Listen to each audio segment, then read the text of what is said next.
Hello, and welcome to the discussion on Tableau key processes. Even before we jump into the various Tableau processes and the key processes, I wish to spend some time explaining about the Tableau architecture once again in a nutshell. Tableau can connect to a wide variety of data sources. If you're connecting to the data source using Tableau Desktop, you can either connect to your data source, extract the complete file, and then start working on the visualization. Or you might only want to extract a portion of your data source by sending in a query, or you can establish a live connection with Tableau and your data source. For example, if you have data coming in from Twitter, probably you want to establish a live connection and keep extracting the data probably once in a day or once in a week or whatever be the frequency. Once you're done with your visualization or reports to solve your business problems, you can either publish your data visualization in star.twbx format or star.twb format. Tableau workbook, Tableau packaged workbook. If you're sharing the Tableau workbook, ensure that you also share the underlying data source with the customer separately. If not, if you feel that you want the underlying data source also to be clubbed with the workbook that you're sharing, then you have to save your visualization in .twbx format. And you can share this particular visualization with Tableau readers. These are the readers who have already installed Tableau Reader, which is free for download. You can only view your visualization in Tableau Reader. You cannot make any amends or changes. If the end users to whom you are planning to send your visualization do not have the Tableau Reader, that is when we need to save the visualization in a PDF format or an Excel format or a PowerPoint presentation and share it with them. When you have numbers that you are dealing with in your visualization, it makes sense to save the data in Excel format. That is for your static users. What if you have users connecting in from different locations via web or mobile? How will you ensure that they have seamless connection or access to your visualization? All you need to do is publish your reports onto the server. And thanks to the presentation layer, your web users and mobile users who have access to your Tableau server would be able to access the visualization. You might be placing a lot of reports on this Tableau server. Maybe you do not want to provide everyone access to all the data, all the visualizations. Under such a scenario, you can set the security aspects and say, hey, provide person A, B, and C read-only access to a visualization called daily word cloud. Maybe. Maybe you want to provide XYZ, these three people, download access, wherein they can also download your workbook from the server. All these kind of security aspects can be established. Also, the good part about Tableau server is you can directly establish a connection with any of the data source and extract the data.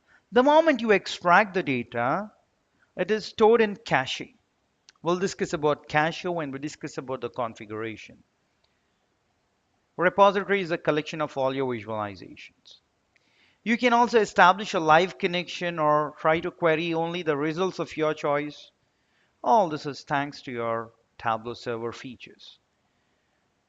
There was a small project that I was associated with, so let me try and explain about that. We were extracting the data from Facebook and Twitter. And we have tried to bring the data in a structured format using Hive. And from there, we have established a connection with Tableau. And we were supposed to send word clouds generated using Tableau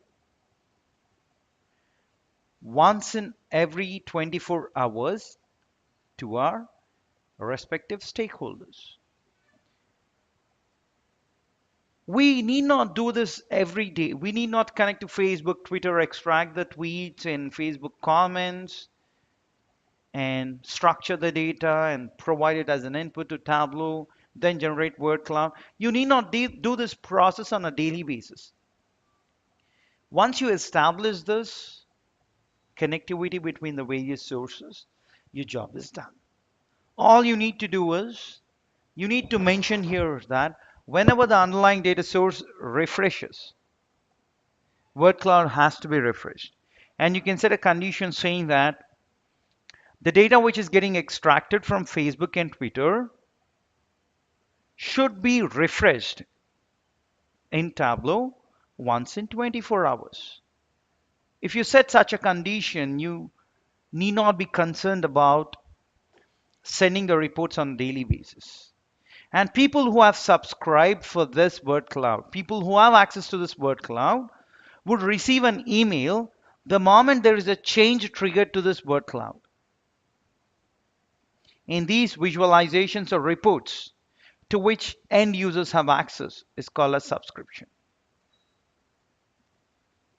So people have subscriptions to various visualizations and reports. And say I have subscription to a report called word cloud underscore one, assume. This is a report to which I have subscribed. The moment there is a change in this, there is an email which is triggered to me saying that, hey, there is a new update. Do you want to view that? That is how we automate the reports when it comes to Tableau server. And this is the beautiful Tableau server client architecture. And we will be discussing about a lot of processes pertaining to Tableau server now. The first key Tableau server process happens to be application server. What does this application server do? It handles the web application, REST API calls, and supports the browsing and searching. Suppose there are web users who are connecting to your Tableau server using the desktop browser or your laptop browser or your mobile phone. There is something called as Tableau Mobile.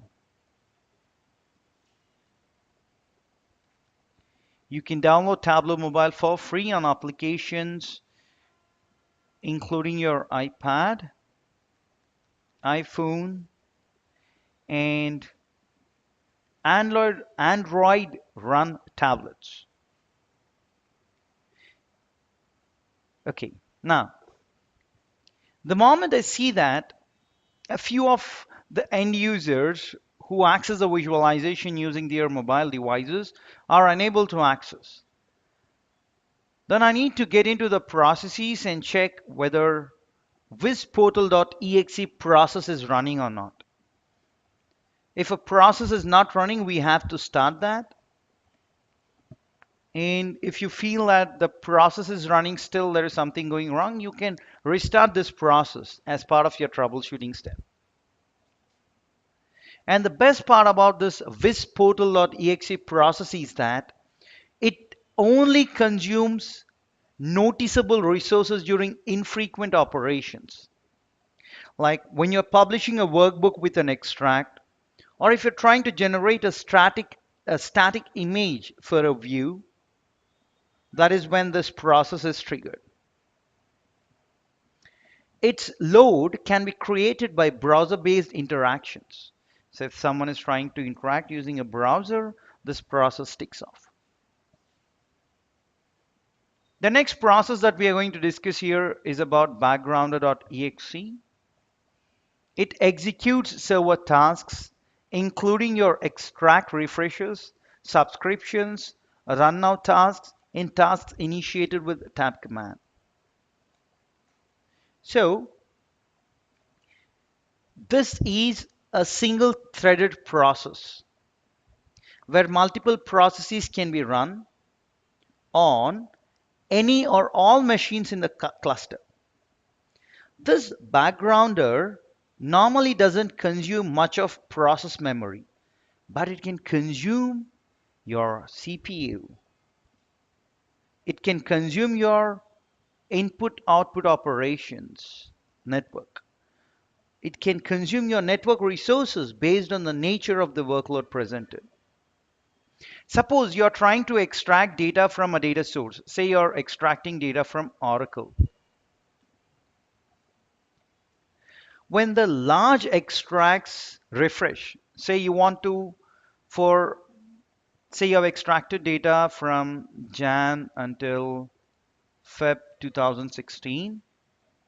Now on 1st of March, obviously we do not want to extract the complete data. We want to instead extract only that portion of data which changed post your Feb 2016. Only that data which got generated on 1st of March, you might want to have access to only that. Right? Now, then in this scenario, you will do an incremental refresh.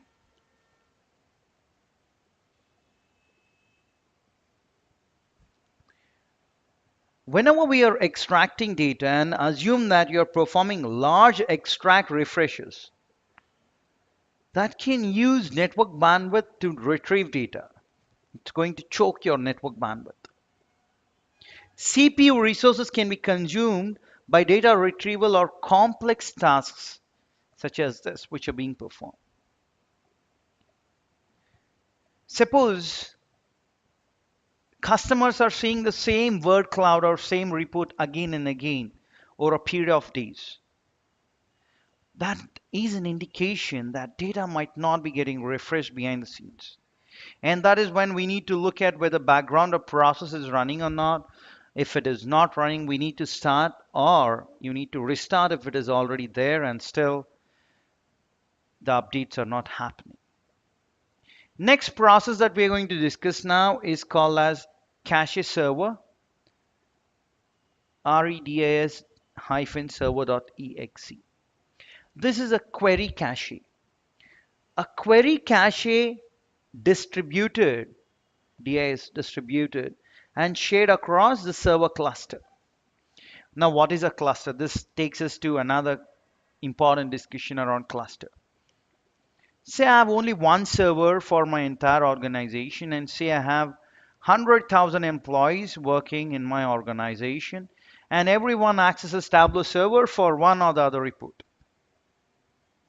If all 100,000 people start accessing, then what do you think would happen to this server? This server would obviously get into performance issues, or the server might also crash. To avoid this performance or crash issues, when I say performance, your reports might be extremely slow to load. It might take a lot of time for you to establish the connection and retrieve the data. When I say crash, your server might go down completely and no one would be able to use your server until unless your server is switched on or your server is diagnosed for the problems. Yeah. To avoid such a problem, rather than having one server, we would have multiple servers. Server B, server C, so on and so forth. If at all I place all these three servers in a single cluster, let me erase this and try to explain you all. So I have one server A, and then you're creating two other servers B and C, and you're placing this in a cluster. Cluster is a group of related servers, for example. Group of related things. In this scenario, it's a collection of related servers which holds the same data. So whatever visualizations you have on A, would also be available on B. Whatever data is available on A would also be available on C. So you ensure that you establish the connection between all the servers. And you also ensure that whenever one server goes down, another server picks up. Yep, what does that mean? That means that if you have one data source here, it would automatically replicate the data which is there on server A onto server B and also onto server C.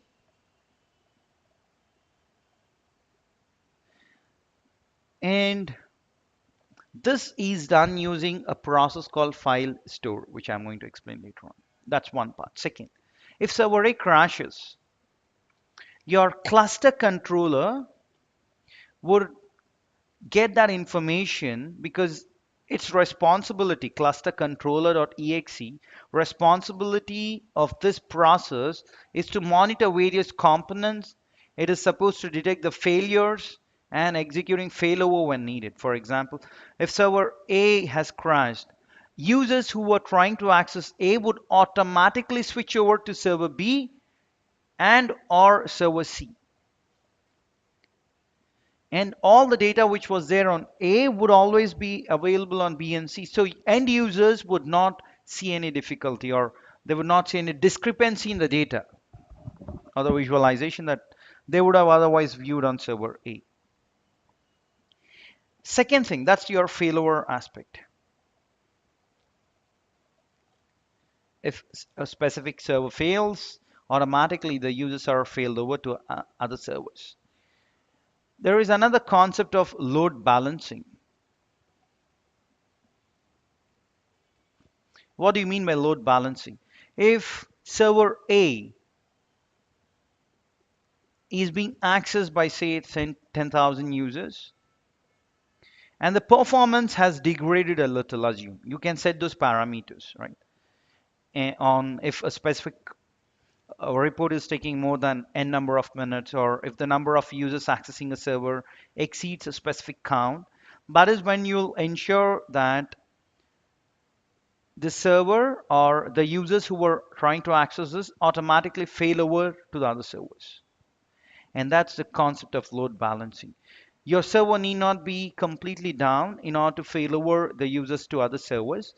Even while your server is running, and if a specific limit is exceeded, the users would switch over to the other servers. All this is done thanks to your cluster controller and your coordinator service.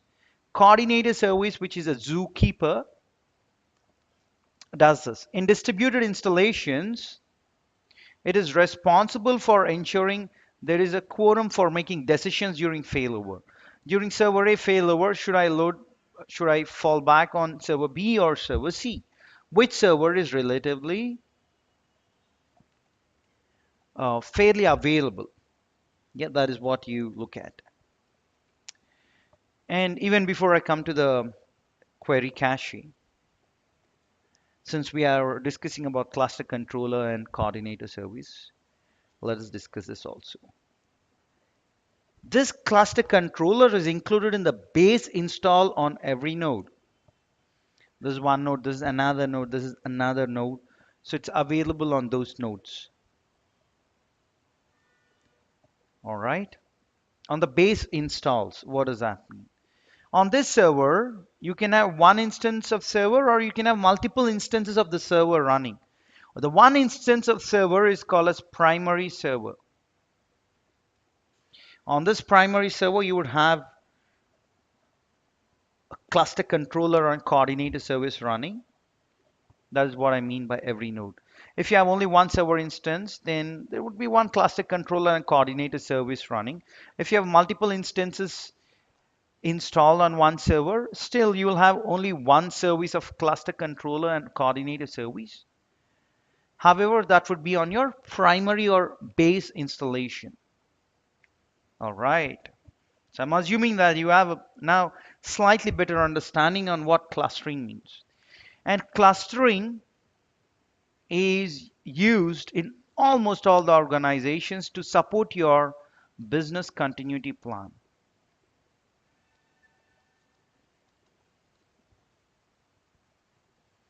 What you do if there is a disaster as part of your disaster recovery plan, which is pretty much part of your business continuity planning.